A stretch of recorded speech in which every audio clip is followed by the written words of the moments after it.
As bandits attacked and killed not fewer than 15 persons in Dansadwa community of Zamfara state this weekend, Murtala Abubakar of the Coalition Against Killings in northern Nigeria has said that Northerners wasted their votes in electing President Muhammadu Buhari. This is because they thought his administration could defeat Boko and banditry, he said. This was coming on the heels of an assertion by the NSA retired Major General Mungono that no president in Nigeria had ever spent money on the purchase of arms like President Buhari. Mungono, in an interview with the DW Hausa service, monitored by journalists, said he knew Buhari had spent so much on arms because he was in government. However, Hajiya Najatu Mohammed told the Hausa service in an interview that she introduced Buhari to politics and had told the world that the president was a Democrat. The outspoken Kano politician, however, regretted the recent happenings in the polity and condemned the detention of peaceful protesters against continued killings in the north. A BBC Hausa service report monitored on Sunday said the police in Gusau had confirmed the latest attacks on the Zamfara community in which lives were lost. Meanwhile, Murtala Abubakar, in an interview, regretted that 4 Adara men were killed for putting off fire on some Fulani settlements in Doka, Kajuru local government area of Kaduna State by their people who queried why would they associate with the Fulani. He said, I wish to say it loud that the killings in Katsina and Zamfara and that of Kaduna are same. 3 days ago, Fulani were kidnapped by bandits in Kajuru and Kashia. Wish to say it loud that the killings in Kaduna, Katsina, and Zamfara are the same. It is not religious as being advanced by some groups in the state. The primary responsibility of any government, whether autocratic, dictatorship, or democracy, is the protection of lives and property. This is a government that was democratically elected after promising us 3 fundamental agendas, and one of it is securing Nigeria from all manner of threats or attacks, particularly from the Boko. That is why a lot of votes came from the north, because in northern Nigeria, one of the biggest challenges is insecurity. But instead of seeing improvements, we are witnessing its escalation in the northeast or north central. Nowhere is safe in the north. Go to Benue, it is not safe. Go to Sokoto, Yobe, Borno, Taraba, and everywhere else in the north, you see huge number of Nigerians displaced in their own country, and this is a tormenting and traumatizing experience for all of them.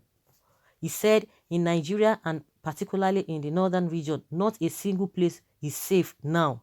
Anybody can become a victim now. If this is so, it is our responsibility to rise up and call the attention of the government to this and even make demands. This is the least that we can expect. The government should protect us. It is our right. We didn't beg them to come and govern us. We did them a favor by voting them into office. We gave them our mandate, and it is now time for them to protect us. So if they are not protecting us, we are ready to challenge them to do what they promised to do for us. That is why we called for the immediate sacking of the service chiefs, because you can see that the government responded to our statement by sending the National Security Advisor to Katsina and Sokoto. We also want him to go to Taraba, Benue, and other places to get first and very bad. If the government is serious, it can stop it. How many are these criminals? How much is the budget of the security operatives, and how much are these criminals getting? What are the sources of their funding? If the government is serious, the killings will stop. That is what we are saying. You can't give these service chiefs more time because they are proving to be incapable of solving this problem. So why would the president repeat the same thing and expect to get a different result? It's never done that way. The service chiefs should be sacked. We have people within the security agencies who are competent. When have the security chiefs shown a desire to bring an end to this problem? He said. honestly, I don't think, in my opinion, from the look of things, I don't think the problem, the problems is really, but the problems are really coming from the service chiefs, because it's just like the same way people are complaining about this Fulani herdsmen. Police will behave as if, or they will act as if they don't even know what you are doing. But let it just be an armless person, somebody who is just innocent. You will see the way they will be flexing their muscles, just like you want to use a hammer to kill an ant. Onto what? But if it were to be all these people, you will see the way they will just be pussyfooting, they will just be sluggish, they will not even do anything, they won't even arrest them. That is the problem. So that is to tell you that something is wrong somewhere, because it's like they are getting order from where, or they are getting some kind of body language, or there's something they've been told that, hey, these people, even if you arrest them, nothing is going to happen at the end of the day. The best thing is just for you to release them, because if you arrest them, somebody will call you from the top and they will release them. Or maybe it's more than that, or they have told them, don't just even do anything, just leave them, just look for a way to settle them with their host community or the farmers. And I think maybe that is the same thing that is happening to these service chiefs. This one that BUHARI is coming to say, oh, enough is enough, oh, your bet is not good enough. Those people, if they are being given opportunity, if they have been given opportunity to work, they would definitely work. It's just like all of them are looking at body language. Something is wrong somewhere. Everybody might just be blaming the service chiefs, because what gives us assurance that even if they change the service chiefs, that the same thing will not repeat itself? Just like the chief of army staff, BUHARI, said from the beginning that changing the service chief is not the issue, because the problem will still persist, that even the president knows about it. So what are we talking about? If they've told us that even if they change services, I'm quoting what BUHARI said, that it's not going to change anything. That it's not as if maybe he's trying to retain his job. That he's not trying to retain his job, or for his job to be retained. That is why he's saying like that. That even the president knows that even when they change the services, that the problem will still persist. So what does that tell one? In my opinion. So for them to be crying out now, the northerners, it's just too late. They waited too long. The lives have gone, beyond what everybody could have imagined. They waited so long, thinking that this man is going to do something. He's going to do something. First year, second year, third year, fourth year, fifth year, they are now coming out, and see the way he's doing. He's arresting them. Anybody that just want to open them up, or to criticize them, to expose their incompetency, they will just arrest you. The same thing they did to Showore. I think they are getting the bit of what others have been getting. A lot of journalists have been getting. So what are we talking about? It's just unfortunate. Really, really unfortunate. Of course, is a wasted vote. It's a wasted vote. Because I always say, what are the calibers of the people who vote for BUHARI in the first place? Go and check them whether they even know what they are doing. They have just been brainwashed. You see that the people who do not even go out, of course, people always talk about, a majority of the people, they go online, they do social media voting. They will not come out on the day of election, because they know what is obtainable. They don't even bother themselves. But go and see the calibers of the people who always give them 1 billion votes.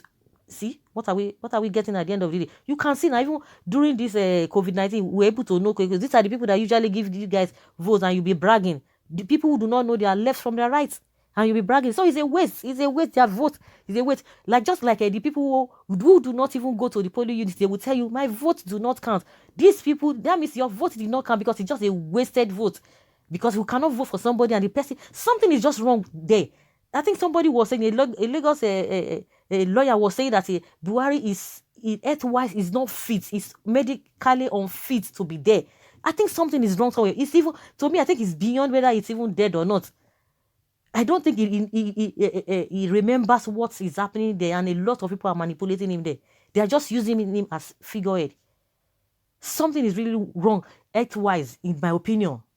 This is just very, very, very disheartening. People are just dying like ants, and nobody says anything. They are not even part of. Go and hear what Femi Adesina will be saying, and Garba Shehu. Wasn't all the Garba Shehu that was saying, oh, these people are lucky that we are in a democracy. So if it were not to be democracy, what would have happened?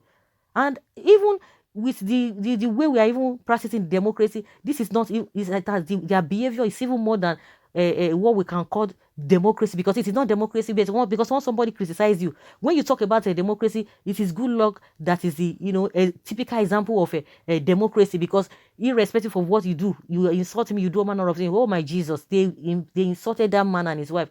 They didn't bother to even go and look for you or whatever. At the end of the day, when they just said that they wanted to go, they went. Nobody's perfect. Nobody's saying they're perfect. But when you're talking about democracy, that is what you know, those are the people that you can really point at that, yes, they never even bothered. See, like Mohammed, recently they just released the man, they said he insulted him. Everybody, said people intimidating Buhari, insulting him. The next thing, they will just grab you. So these people, your votes are just wasted. You just wasted your efforts. Someone says here that they have not seen anything. There will be chaos in the north till Biafra comes. If the first 4 years was a mistake, there is no mistaking in voting him the second tenure. And if you say it is a mistake, too bad. Not really. They are born to rule. Not a waste is born to rule. It's those conspiracy for service chiefs are sponsoring all this whatever write-ups. Okay, when Jonathan was there, Northerners were accusing him of sponsoring the insecurities in the north to reduce their population for election purpose. Can you imagine statements? As far as I know, never have I heard of state or head of government of any country being as incompetent as Buhari. His incompetence is only exceeded by his rabid a hatred of the Igbo. How did the first tenure of Buhari administration solve the problem of insecurity that warranted you to have voted for him in the second term? This is what the North deserve for voting along religious and ethnic line.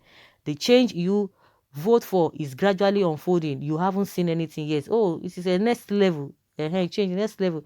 When you are shouting, say Baba, you forgot to know that Baba is the founder of Boko. When he was alive, just to make a Goodluck Jonathan government ungovernable. So guys, let us hear your opinion. There's one Abubakar is saying that Northerners wasted votes on Buhari. Leave your comments below and let's have your take. Thank you.